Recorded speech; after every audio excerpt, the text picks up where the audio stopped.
Kami dari kelompok 2 akan membahas terkait pengumpulan data, pengolahan data, dan juga penyajian data. Sedikit penjelasan, pengumpulan data adalah proses mengumpulkan informasi dari berbagai sumber. Pengolahan data melibatkan analisis dan juga interpretasi informasi untuk mendapatkan wawasan yang berharga. Sementara itu, penyajian data adalah cara untuk mengkomunikasikan temuan atau hasil analisis secara jelas dan mudah untuk dipahami.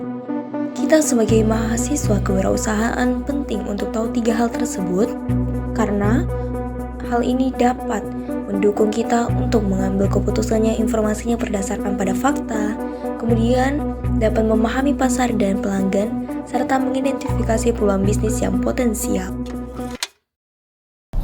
Pengumpulan data.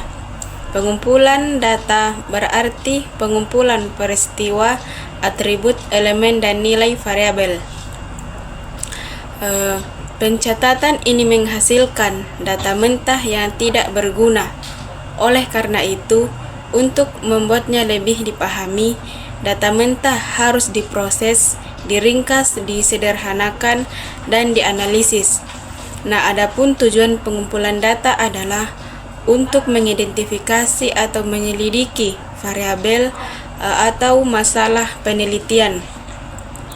Adapun pengertian pengolahan data adalah proses mengevaluasi, pengelompokan, dan membuat rangkuman dari kumpulan data yang sudah ada. Nah, adapun bagian-bagian data. Sebelum pengumpulan data, dimulai penelitian untuk mengetahui jenis elemen atau objek yang akan diselidiki. Untuk mengetahui tujuan pengumpulan data, yaitu untuk mengidentifikasi atau memecahkan masalah, seringkali objek atau elemen yang akan diselidiki disebut sebagai suatu unit terkecil atau individu, seperti orang, organisasi, barang, binatang, dan lain-lainnya. Serta menghitung populasi elemen pengumpulan data juga bertujuan untuk mengetahui karakteristik elemen, jenis kelamin, pendidikan, agama, umur, dan golongan, pangkat, gaji, dan lain-lainnya. Adapun contohnya karakteristik individu di sebuah perusahaan. Karakteristik perusahaan dapat mencakup aset penjualan, produksi, dan jumlah karyawan. Karakteristik barang dapat mencakup mutu, harga, warna, merek, dan sebagainya. Karakteristik akan variabel hampir identik. Satu-satunya perbedaan mereka adalah bahwa variabel memiliki nilai yang berbeda. Karakteristik harga, sedangkan variabel harganya berbeda-beda. Adapun pengertian populasi adalah kumpulan elemen yang sejenis tetapi memiliki karakteristik yang berbeda sehingga dapat dibedakan.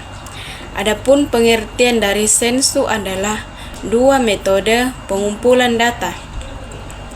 Ada 2 metode pengumpulan data sampel. Yang pertama, metode acak, memiliki jumlah elemen dari populasi dengan cara yang memberi setiap elemen kesempatan yang sama untuk dipilih. 2. Metode bukan acak, memiliki sejumlah elemen dari populasi dengan cara yang memberi setiap elemen kesempatan yang sama untuk dipilih. Nah, adapun metode pengumpulan data, 1. Wawancara. Wawancara adalah metode pengumpulan data di mana pengamatan dan responden berinteraksi secara langsung. 2. Observasi. Observasi adalah metode pengumpulan data yang mengamati dan mencatat tingkah laku, interaksi, situasi, atau fenomena dalam konteks alami di mana mereka terjadi. 3. Angket. Angket adalah alat pengumpulan data yang terdiri dari serangkaian pertanyaan tertulis yang diberikan kepada peserta untuk dijawab secara tertulis. 4. Studi pustaka. Studi pustaka adalah literatur melibatkan analisis sintesis dan evaluasi literatur sebelumnya tentang topik penelitian. Adapun pengertian dari penelitian adalah mencari literatur ilmiah yang relevan menggunakan berbagai sumber seperti buku, jurnal, laporan penelitian, dan artikel. Itulah tadi materi yang dapat saya bawakan. Kepada pemateri kedua, saya persilahkan. Menjelaskan sedikit tentang pengolahan data. Pengolahan data adalah proses mendapatkan data atau angka ringkasan, rata-rata, persentase, dan lain-lain dari sekelompok data mentah dengan menggunakan rumus tertentu. Data ringkasan atau data statistik dari hasil sensus disebut data yang sebenarnya atau nilai sebenarnya. Sedangkan data dari sampel disebut data perkiraan atau nilai perkiraan. Rumus tertentu yang dimaksud adalah aturan dan teknik yang digunakan untuk mendapatkan data ringkasan.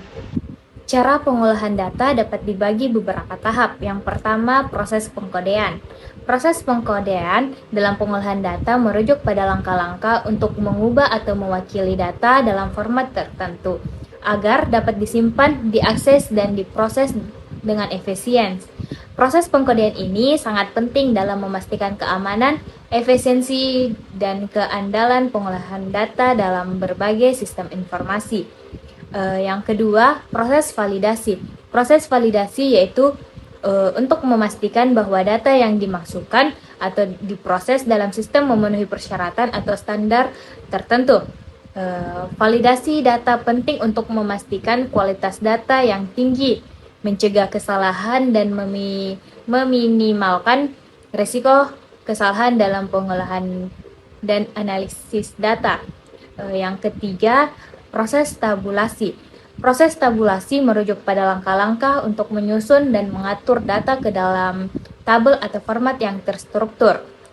Proses tabulasi memungkinkan data untuk disajikan dengan cara yang terorganisir dan mudah dimengerti, memfasilitasi pengambilan keputusan yang berbasis data dan analisis yang akurat. Yang keempat, proses produksi. Proses produksi merujuk pada serangkaian langkah atau aktivitas yang dilakukan untuk menciptakan, mengumpulkan, atau menghasilkan data baru dalam suatu sistem atau organisasi. Proses produksi data penting untuk menyediakan informasi yang diperlukan bagi berbagai keperluan seperti analisis, pelaporan, pengambilan keputusan, dan lainnya dalam konteks pengolahan data.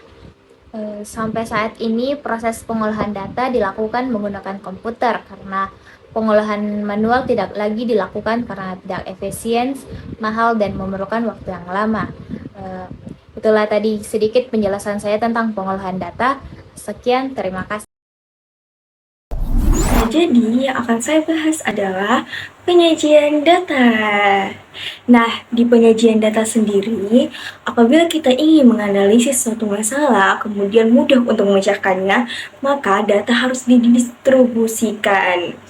Nah, ada beberapa metode nih untuk melakukan penyajian data. Yang pertama adalah membuat tabel distribusi frekuensi. Kemudian yang kedua, ada grafik dan juga diagram. Tapi yang akan saya bahas adalah tabel distribusi frekuensi. Nah, di tabel distribusi frekuensi sendiri terbagi menjadi 3. Yang pertama, ada tabel distribusi frekuensi absolut, kemudian yang kedua ada tabel distribusi frekuensi relatif, dan yang ketiga atau yang terakhir nih, tabel distribusi frekuensi kumulatif. Untuk lebih jelasnya, langsung kita ke contoh soal saja ya. Yang pertama adalah tabel distribusi frekuensi absolut. Jadi di sini ada data nilai matematika, bisa teman-teman sekalian perhatikan terlebih dahulu. Setelah memperhatikan data-data tersebut dengan seksama, sekarang kita akan membuat tabel distribusi frekuensi absolutnya. Nah, sebelum membuat tabel distribusi frekuensi absolut, ada langkah-langkah yang harus kita lakukan terlebih dahulu, mulai dari menentukan berapa jumlah kelas yang ada, kemudian berapa diameternya, dan lain sebagainya.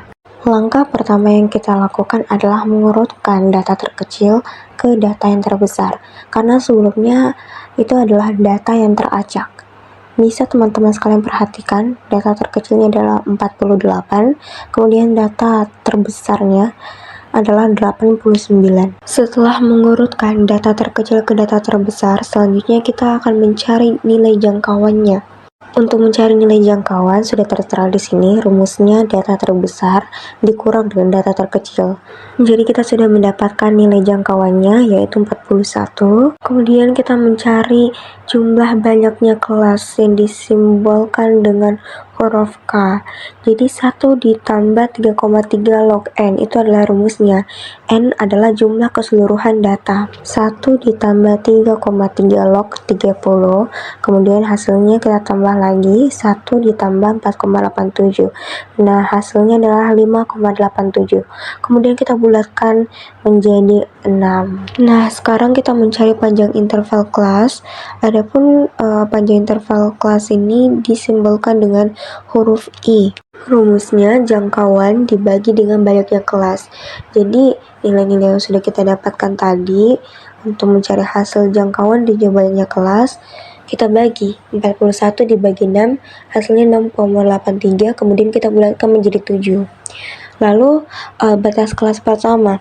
Jadi batas kelas pertama yang sudah kita tahu tadi ya, data paling terkecil yaitu 48. Setelah melalui langkah-langkah tersebut, barulah kita membuat tabel distribusi frekuensi absolut. Bisa teman-teman lihat tabelnya, di sini ada diameter, terus frekuensi, titik tengah, dan juga garis tepi. Nah, untuk mencari diameter, rumusnya batas kelas bawah atau batas kelas pertama yaitu 48, kita tambah dengan panjang interval kelas yaitu 7. Nah, untuk kelas yang saya tandai itu namanya batas kelas bawah. Kemudian kelas yang ada di sebelahnya itu namanya batas kelas atas. Jadi ini sangat berguna untuk membuat garis tepi. Kemudian untuk nilai turus dan frekuensi itu angkanya selalu sama, karena yang membedakan hanya cara penulisannya saja. Untuk mencari nilai frekuensi, terlebih dahulu kita harus lihat data yang ada di antara kelas 48 sampai 54, ada berapa data di dalamnya. Kita lihat kembali di sini dari kelas 48 sampai 54 hanya ada 2 frekuensinya, yaitu 48 dan 50. Karena kalau misal lewat dari 54 itu sudah tidak kita masukkan karena udah beda diameter, jadi cukup 48 dan 50. Setelah kita mendapatkan nilai frekuensinya, langsung saja kita catat. Dan caranya seperti itu untuk mencari jumlah frekuensi dalam kelas. Jadi untuk menentukan titik tengah sendiri ada rumusnya. Kalau semisal angkanya masih bisa kita hitung pakai tangan atau masih bisa dihitung manual, itu bisa ditentukan apabila nilainya ganjil. Tapi kalau misalnya nilainya genap atau memang mau pakai rumus, ada rumusnya. Jadi begini rumusnya, batas kelas bawah ditambah dengan batas kelas atas, kemudian dibagi 2. Kita lihat kembali di sini batas kelas bawahnya adalah 48, kemudian batas kelas atasnya adalah 54. Nah, 48 dan 54 ini kita tambah, kemudian kita bagi 2. Nah, setelah dibagi, maka kita mendapatkan titik tengahnya, yaitu 51. Jadi, begitulah cara untuk menentukan titik tengah. Sekarang kita beralih ke garis tepi. Seperti yang saya katakan sebelumnya, bahwa teman-teman sekalian harus tahu yang mana batas kelas bawah, kemudian yang mana juga batas kelas atas. Jadi, yang batas kelas bawah ini namanya tepi bawah, kemudian yang batas kelas atas namanya tepi atas. Apabila tepi bawah, maka dikurang dengan 0,5. Apabila dia tepi atas, maka ditambah dengan 0,5. Jadi kita lihat di sini, tepi bawahnya adalah 48. Jadi 48 dikurang dengan 0,5, maka hasilnya adalah 47,5. Kemudian di sini 54. Tepi atasnya 54 ditambah dengan 0,5, hasilnya adalah 54,5. Jadi di tabel distribusi frekuensi absolut ini apakah teman-teman sudah paham atau mungkin tambah bingung? Oke, nanti dipelajari ulang. Sekarang kita masuk ke tabel distribusi frekuensi relatif. Tabel distribusi frekuensi relatif ini identik dengan yang namanya persen. Ini adalah rumus dari frekuensi relatif, yaitu frekuensi absolut dibagi dengan jumlah keseluruhan data, kemudian kita kali dengan 100. Kita lihat lagi di tabel distribusi absolut pada diameter 48 sampai dengan 54. Di sini frekuensinya itu 2. Jadi frekuensi absolutnya itu 2, kita bagi dengan jumlah keseluruhan data itu 30, kemudian kita kali 100. Nah, habis itu hasilnya adalah 6,66, kemudian kita tambahkan persen. Nah, seperti itu. Jadi tidak dikali 100%, tidak, tapi hanya dikali 100 saja. Jadi persennya itu ditambahkan. Sekarang kita lihat kembali di kolom kedua, frekuensinya adalah 3. Sama seperti sebelumnya, 3 dibagi 30, kemudian kita kali 100, jadi hasilnya adalah 10%. Bisa juga kalau kalian mau 3 dikali 100 dulu, kemudian dibagi 30. Bagaimanapun caranya, intinya hasilnya bakal tetap sama. Setelah kita mendapatkan nilai frekuensi relatifnya, barulah kita buat tabel seperti ini. Jadi bagaimana menurut kalian, mana yang lebih mudah untuk dipahami? Absolut atau relatif? Oke, sekarang kita beralih ke distribusi frekuensi kumulatif. Jadi di frekuensi kumulatif ini ada 2 yang harus kalian ingat. Yang pertama adalah kurang dari, bisa dilihat baik-baik simbolnya. Kemudian ada yang sama atau lebih dari. Jadi ini berlawanan dari simbol sebelumnya. Ini adalah tabel distribusi frekuensi kumulatif. Di bagian tengah ini frekuensi kumulatif kurang dari, kemudian ini yang di sebelahnya frekuensi kumulatif sama atau lebih dari. Jadi langsung saja kita menyelesaikan bagian frekuensi kumulatif kurang dari terlebih dahulu. Kita lihat di angka 48. Nah, di sini yang kurang dari 48 itu ada berapa? Kita lihat kembali, data yang kurang dari angka 48 di sini tuh tidak ada, karena rata-rata lebih dari angka 48 itu sendiri. Sampai sini paham? Kan ini kurang dari angka 48, berarti nggak ada lagi angka yang lebih kecil dari 48. Kalaupun ada, misalnya 47, berarti frekuensi kumulatifnya itu ada 1, yaitu angka 47 yang tadi. Karena nggak ada yang kurang dari angka 48, maka di sini frekuensi kumulatif kurang dari hasilnya adalah 0. Kita langsung lanjut ke kolom terakhir, yang kurang dari angka 89. Di sini angka yang kurang dari 89 adalah semuanya. Jadi ada berapa data di sini? Ada 30 data. Yang sama atau kurang dari 89 ada 30. Jadi seperti itu. Jadi kita hitung keseluruhan data. Sekarang kita masuk ke frekuensi kumulatif lebih dari. Yang sama atau lebih dari angka 48. Kita lihat kembali datanya. Ini semua adalah angka yang sama dengan angka 48, bahkan lebih dari angka 48 itu sendiri. Jadi di sini frekuensi kumulatif yang sama atau lebih dari angka 48 adalah 30, dan begitu seterusnya. Seperti yang teman-teman ketahui, kebanyakan orang-orang lebih menyukai membaca data melalui grafik atau diagram dikarenakan grafik yang menarik dan pemahaman yang lebih baik tentang data. Nah, grafik dan diagram ada beberapa macam. Oke, next. Yang pertama adalah histogram dan polygon frekuensi. Nah, seperti yang kita dapat lihat, sumbu tegak ini dinamakan frekuensi, sedangkan sumbu datar disebut dengan interval. Nah, diagram ini terdiri dari batang-batang yang bersisian. Jika titik tengah setiap persegi dihubungkan, maka akan diperoleh grafik yang disebut polygon frekuensi. Yang kedua adalah ogive. Ogive ialah grafik yang melukiskan distribusi frekuensi kumulatif. Nah, garis ogive ini menghubungkan frekuensi berurut dari atas ke bawah atau bawah ke atas. Kemudian yang ketiga ada diagram batang.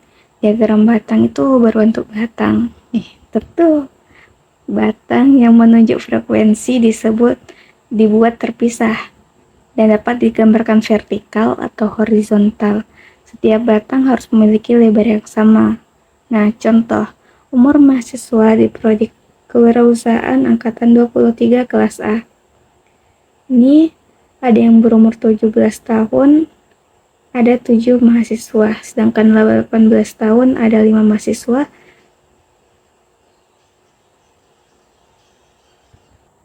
dan yang berumur 19 tahun ada 19 mahasiswa, dan berumur 70 dan yang berumur 20 tahun ada 4 mahasiswa. Kemudian kita bisa peroleh diagram batang seperti ini. Baik, selanjutnya. Nah, jenis diagram selanjutnya adalah diagram garis. Diagram garis ini digunakan untuk menggambarkan data yang bersambungan, seperti jumlah kelahiran, hasil panel setiap tahun, dan denyut jantung setiap menit. Contohnya seperti ini, kawan-kawan. Nah, seperti kita lihat. Nah, seperti ini. Lalu diagram selanjutnya adalah diagram lingkaran. Penyajiannya dalam bentuk lingkaran yang harus dibagi menjadi beberapa sektor. Nah, cara membuat diagram lingkaran itu, lingkarannya dibagi menjadi jumlah yang telah ditentukan. Kemudian masukkan ke dalam bentuk derajat. Nih, baik, kita akan kerja sama-sama, oke? Nah, pertama adalah PMDK. Pertama itu jumlah jalur. Jumlah jalurnya itu ada 8. Berarti 8 dibagi jumlah keseluruhan ada 99. 8 dibagi 16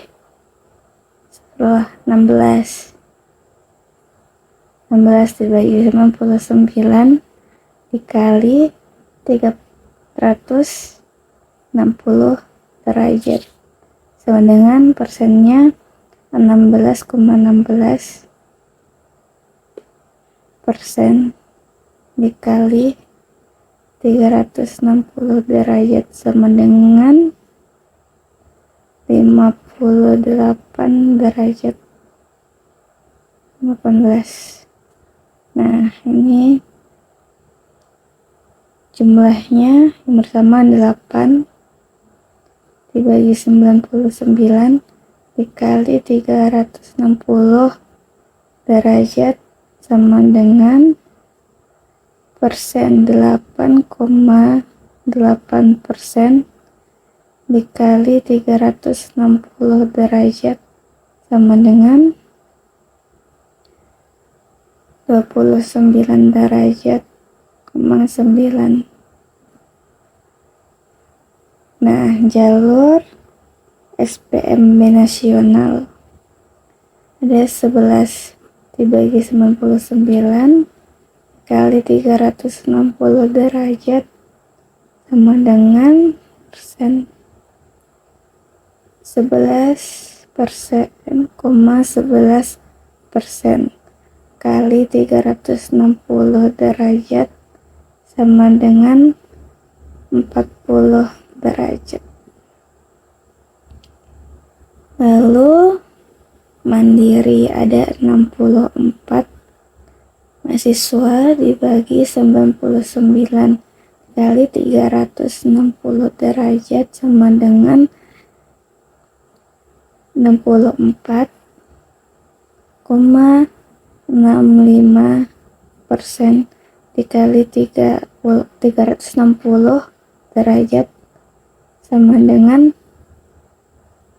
64, sama dengan 232 derajat. Nah, kita akan bagi lingkaran ini sesuai dengan data yang telah ditampilkan. Yang paling banyak itu mandiri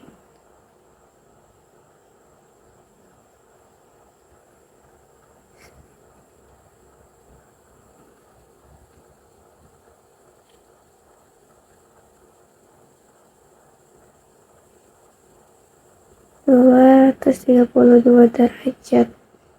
Kemudian PMB nasional 40.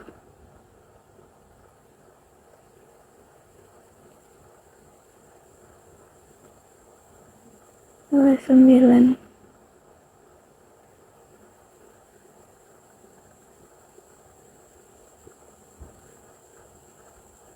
PMDK. Oke. Lalu jenis diagram terakhir adalah diagram dahan dan daun. Cara mengumpulkan data dalam dahan dan daun adalah kita harus memilih di antara angka-angka ini yang mana menjadi dahan. Tapi saya akan milih yang di depan atau bisa di puluhan. Kita tulis, habis itu yang menjadi daun adalah angka-angka yang berada di belakang angka puluhan. Nah, contoh semisal 3 dan 30. 35, 5, 38, dan seterusnya seperti itu. Nah, baik, terima kasih.